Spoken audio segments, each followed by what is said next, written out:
Yo, what's up? Oh, bro, why are you wearing a red shirt? I thought Valentine's Day was over, right? But like I said, I have a ton of red clothes that I brought in just to wear, just in case, because I didn't know which one to wear for each video. So, yeah. It's still the same Valentine's Day. Was it a week, I guess? The week after Valentine's Day.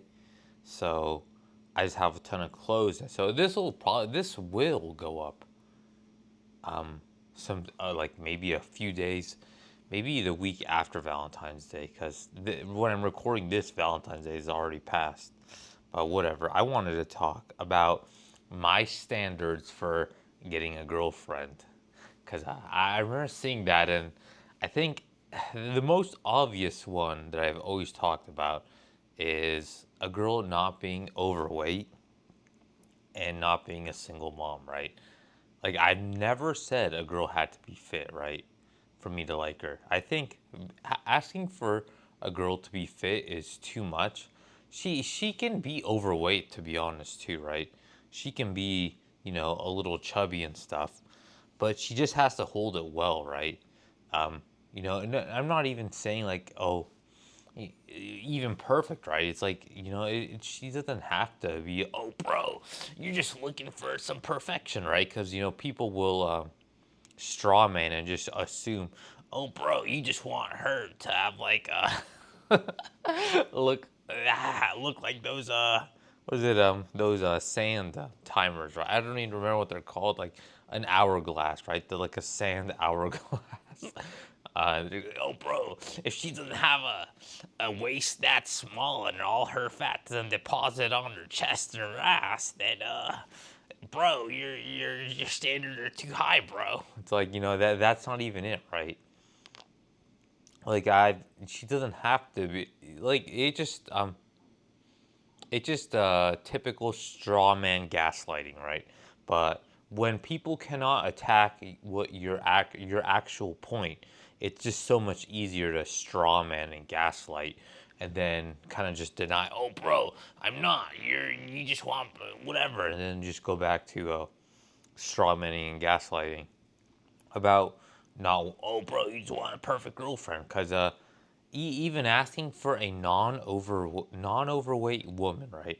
It isn't even that much, right? Because am I asking for anything that like I never ask anything of a woman that I would not also be able to replicate, to be honest, right? So obviously that's number one thing. I just don't be morbidly over morbidly obese. Oh, bro, you're asking for too much. Then don't be a single mom. Um, I guess be alive.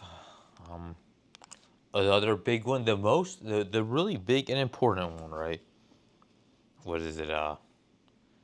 Is what is it? Is being clingy and needy, right? I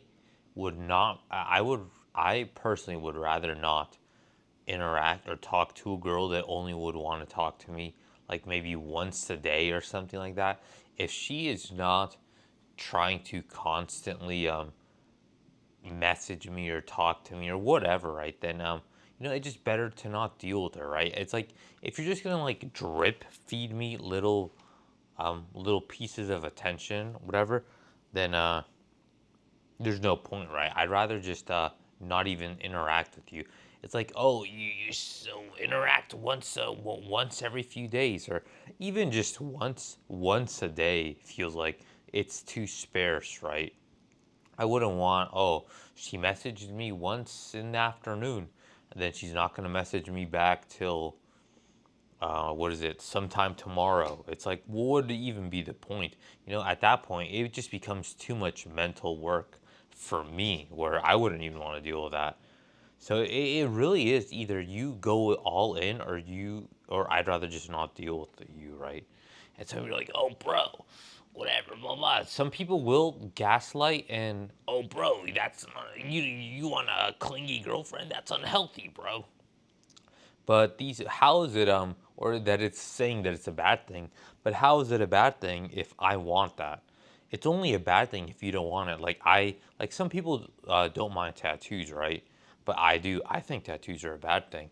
But other people will say, "Oh, bro, no, tattoos are attractive," or they'll say like, "Oh, nose piercings are attractive and that kind of stuff," and when that really isn't. Or some people will even cope and say, what is it, being overweight, like people with a feeder fetish will say being overweight is attractive, but I don't think so. And so to them it'll be a good thing. So it's just like that perspective, right? But of course, when you want to when out you are just looking to attack someone, right? I guess just out of you can't even really sugarcoat it, just out of malice, to be honest, right?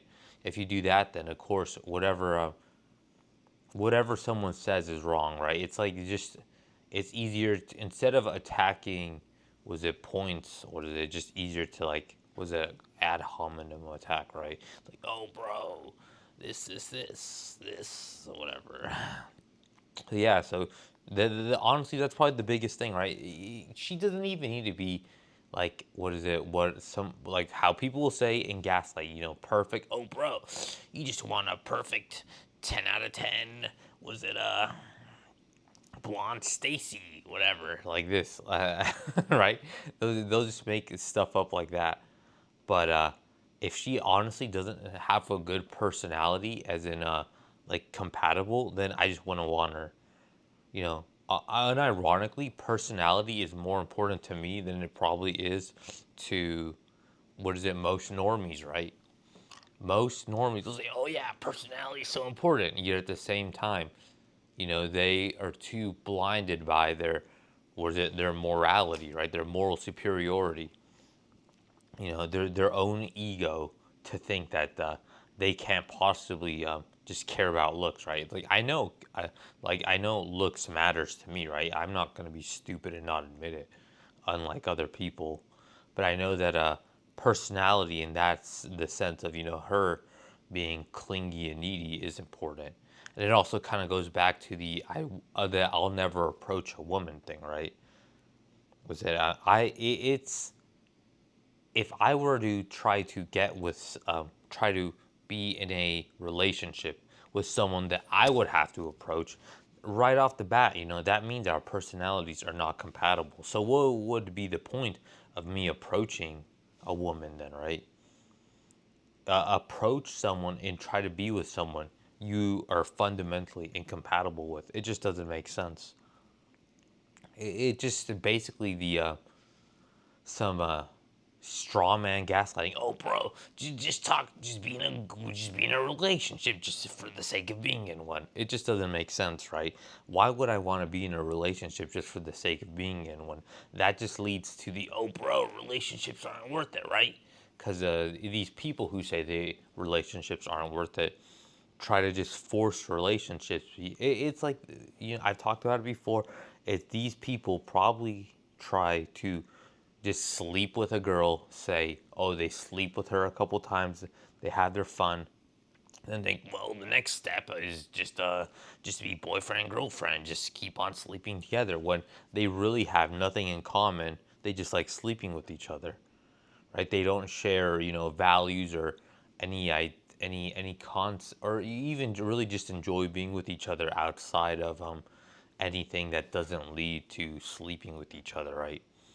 So that's the type of person that says, "Oh, relationships aren't worth it," right? Because yeah, they're not worth it because what you're in isn't really like a um, a relationship to, other than just a physical one, right? It's like you just all you're doing. It's basically just a glorified friends with benefit relationship that you're in, but you just put the boyfriend girlfriend tag on it, and eventually they may get married because and then that's how you get into like relationships where it's like people get married and they have kids because they just like sleeping with each other, but they didn't actually like each other outside of that. They don't think about it's like, oh, is this person do I agree with their values, their morals, what they're going to do, right? All this other stuff outside of, oh yeah, she sucked my D real well, bro, or some, or whatever, right? It's like that kind of stuff. So yeah, why would I approach a girl then, right? If that just means she's gonna have that expectation to some extent later on that I can be some kind of initiator or something like that, and that's just never gonna happen. That's just never gonna be me. So it basically, put on a false facade, bro. So someone likes you, so you can enter a relationship just for the sake of being in a relationship. That's unironically just kind of goes back to just exist, bro, right? It's or just be yourself, bro. These people are telling you, oh, don't be yourself. Put on a fake mask to basically trick women into thinking you're something else so they'll like you. But deep down, you can't keep up a facade forever. No one can, right? Eventually, everyone breaks, right? It doesn't even matter if really doesn't matter who you are. 99.99% of people will always, you know, break at some point. And I just pulled that stat out of you know, um, I don't even know out of the book of clown records, right? So it's like 99.99% of people will eventually break their facade at some point if they put on a facade to enter a relationship, right? That's why fraud maxing doesn't work in the long term. If you just wanted to sleep with someone and you just wanted to be with someone for like maybe, I don't know, a few weeks or something, then sure, maybe fraud maxing can work. But like long term, fraud maxing doesn't work. That's why, unironically, it's a meme advice, but there is some truth in it. Just like the "just exist, bro" advice, just exist, and you'll get a girlfriend, right? That's actually how relationships form. That just be yourself is actually also pretty legit advice. It has some truth to it. It's a meme advice, but it actually has truth to it because if like I said, you can't fraud max forever, and it's better to be with a woman who will at least be accepting of who you naturally are to some extent if you actually wanted something long term. Because like I said, you can only fake for oh so long, and eventually you're gonna get sick and tired of faking it, and you're eventually gonna grow to. She's either gonna grow to resent you once you drop your facade, or you're gonna grow to resent her because it's like I just can't take it anymore. It's not worth putting up this fake facade all the time to be with someone who doesn't even actually like me. Like if you give her these fake opinions, you act this fake way, you're gonna be like, why is she even attracted to this fake kind of persona that I'm putting on? It's like it's so obviously fake, and it's actually kind of disgusting how you can fall for it. Like maybe you'll enjoy and do it because you enjoy sleeping with her first or whatever, but but will you actually like her and respect her as like a person, as a partner? Probably not, right? That's the thing. So yeah, so that's why that's an important standard because I need her to initiate, because then we're just fundamentally not compatible at that point, right? So there's no point in me initiating. We're only compatible if she initiates, because then our personalities are more likely to be kind of attuned, right? Like maybe eventually, if I ever feel comfortable around her, I can initiate and do stuff. But right off the bat, never, right? It's just not worth it, especially if you have, was it a past of nothing, right? It's only it only works if you have some success. Being an initiator only works if you have a past where you have succeeded some stuff, right? It's like one guy said, "Oh, bro, these guys they think, oh, you just gotta approach everyone, right? Because they approached what is it? He used like five and then two successes or whatever, right? So what is it, like 40% chance of 40% success rate, right? So sure, that's still actually pretty decent, right? So you have, as long as you have some success, there's a light at the end of the tunnel. But what if you have no success? Then there's no light at the end of the tunnel. You have no past experience, past cope that you can look on. And it's like, oh, just keep on trying harder, bro. It's like if you would have, if I don't know, if you'd always try to, I don't know, kick a soccer ball. Oh, it's a football, bro. Where I'm European. If you always try to kick a ball into a goalpost, right? And you always miss, and you do it 1,000 times, and you've missed all those thousands of times. Odds are you're not even gonna get to 1,000. Let's be real. You're gonna quit because you're like, I just can't do this. But let's say you do it 1,000 times, and you make the goal every, I don't know, 50 times, right? You miss 49 times, then you make it on the 50th. Or in there, if you're going to have that point of reference, you're going to have that little bit of hope that you can cope with. That it's like, oh, eventually, bro, just every rejection gets me one step closer. But then again, that's also a cope, right? Because every woman is an individual chance, right? Just because you got rejected by one woman doesn't mean that your odds increase with the next one, right? It always resets back to zero. But that's another cope. I think I already talked about that one. And it's harder. It's actually more impossible to get a girlfriend than you really think it is.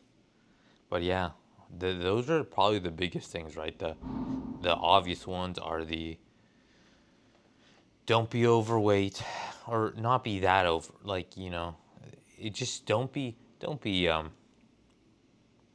was it don't be a I don't even know how to say it without being too risky, right? Don't be a Snorlax. Let's see, don't be a single mom. Initiate in the first interaction with me, at least the first few interactions with me. That's kind of really it for my standards, right? I guess be alive too, right? Action, and honestly, if the I think the hardest standard is, oh, just be attracted to me and like me, right?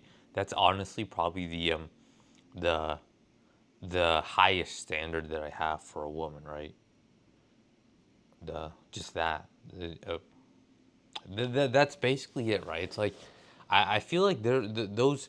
It doesn't seem like a lot, but asking for mutual attraction when you really think about it seems like a lot. Cause I never, like, what just mutual attraction twice in my life, and they were both with girlfriends, right? So it is actually a very rare thing. Cause think about it, how many girls do you look at and like go like come face to face with throughout your life, going through kindergarten to 12th grade, so which is the end of high school, to another 4 years of university, and then whatever after, right? That's a lot of women that you just run into, especially if you travel to different places, like I do.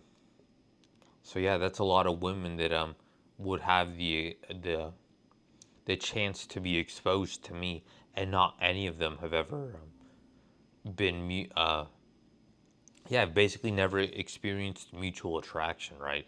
That is like legitimately when you're never chosen, right? It's not like, oh, bro, I just get rejected by girls at whatever this, right? It's like, oh, or they'll some women will talk to me, right? It's like, no, this is when legitimately no women will even be platonic with you, right? The only time they are that way is like forced interactions, right?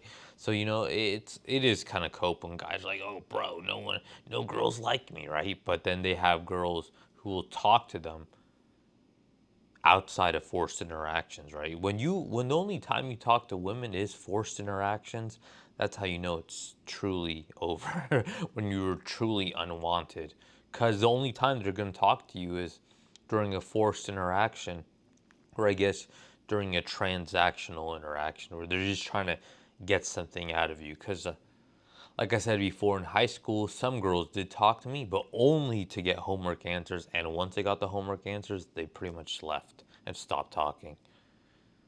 And then just they just wouldn't try to talk about anything else really. other than, oh, the what are blah blah this, and then what about the homework answers, right? Or what do you get for this? And obviously, I did give them the answers because it was better than nothing. Because I thought, oh, bro, maybe if I'm nice to them, right? Because at that point, I think on Reddit I was reading, it's like, oh, just be nice to girls, bro, and then they'll like you, right? But obviously that never happened, and that still has never happened, right? Like, oh, just I don't even know. Yeah. The moral of the story is mutual attraction is something that does not happen to me. Because, not because, women just don't talk to me outside of forced interactions. Outside of forced customer service interactions, they don't talk to me.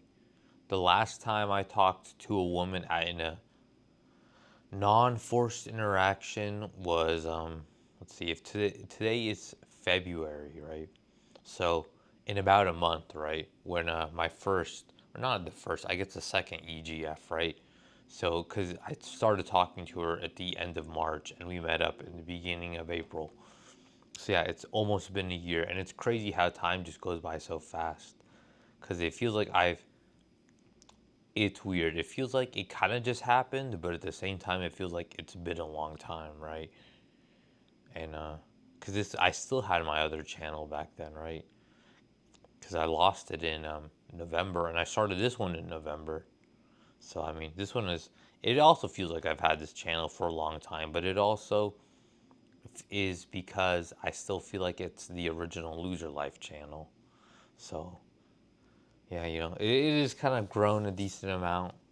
More, not as fast as I'd like to, right? I wish I still had the 2,000 subs and everything on the that the other channel had, but I think this one has a better algorithm just because I didn't post as much. What is it like dog videos or like filler videos in the very beginning, and I just dedicated it more to the niche that I wanted it to. So yeah, so it grows better faster, and yeah, it is what it is. So yeah, those are my standards basically for a girl, right? Oh yeah, I forgot the most important one, right? Other than initiates with me first is clingy and needy. A girl who is just too independent is actually not a good thing, right? It is kind of a turn off, right? It's like if she doesn't need you, then it's like, why are you even talking to me? Just go do your own thing. Just leave me alone, right? It's like if you're not gonna be like obsessed with me, is it narcissistic or whatever? Sure, you could say whatever it is, but I don't really care. It's it's my fetish, right? Clingy and needy girls are my fetish. So yeah, that's kind of it for now. Later.